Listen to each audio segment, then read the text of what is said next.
DPRD Provinsi Sumatera Selatan melaksanakan sidang paripurna dengan agenda mendengarkan pendapat fraksi terkait Raperda Pertanggungjawaban Pelaksanaan APBD Sumatera Selatan tahun 2018. Dalam penyampaiannya, seluruh fraksi di DPRD Sumatera Selatan memberikan apresiasi terkait laporan yang disampaikan oleh Gubernur Sumatera Selatan karena berhasil mendapatkan predikat wajar tanpa pengecualian dari BPK. Namun, sejumlah catatan dan pertanyaan disampaikan oleh seluruh fraksi. Salah satunya fraksi PDIP Sumsel melalui juru bicaranya Usman Effendi yang meminta laporan pengerjaan jembatan Musi 6 terkait pencapaian, tahapan pengerjaan, serta pengelolaan aset dan hutang pemerintah Provinsi Sumatera Selatan perlu dilakukan penjelasan lebih lanjut. Fraksi PDI Perjuangan DPRD Provinsi Selatan memberikan apresiasi kepada pihak-pihak yang telah bekerja keras di dalam mewujudkan pencapaian yang maksimal terkait dengan realisasi pendapatan asli daerah yang memberikan realisasi melebihi dari target yang ditetapkan. Di mana menurut hemat kami, kinerja seperti ini sangat dibutuhkan, apalagi dengan opini wajar tanpa pengecualian, sungguh sebuah kerja yang perlu diapresiasi.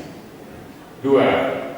Kami juga memberikan apresiasi terkait dengan pengelolaan aset yang mengalami kenaikan signifikan dari tahun sebelumnya. Sungguh merupakan peningkatan kinerja yang perlu juga kita apresiasi bersama. 3. Terkait dengan posisi hutang atau nilai kewajiban pemerintah Provinsi Selatan yang cukup besar, menurut hemat kami perlu kiranya dicarikan solusi dan metode tercepat di dalam penyelesaiannya.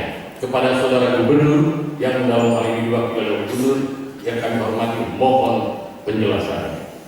4. Mengenai pelaksanaan pekerjaan tahun jamaah pembangunan jembatan Musi 6 Kota Palembang, fraksi kami memandang perlunya kesamaan pandangan dan informasi yang diterima terkait pelaksanaan program ini.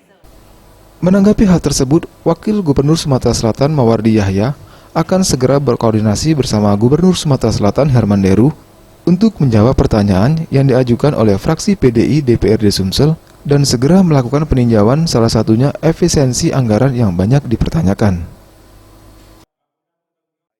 Dalam penggunaannya sangat efektif. Jadi mungkin untuk kegiatan-kegiatan yang mungkin sifatnya seremonial segala macam, kita harapkan jangan sampai melalui APBD. Ini harapan kita tentunya yang untuk benar-benar melalui APBD yang benar-benar untuk kepentingan daripada menyentuh kepentingan daripada masyarakat kita. Kira itu ya. Itulah salah satu cara kita untuk efisiensi. Tim Liputan, Sriwijaya TV.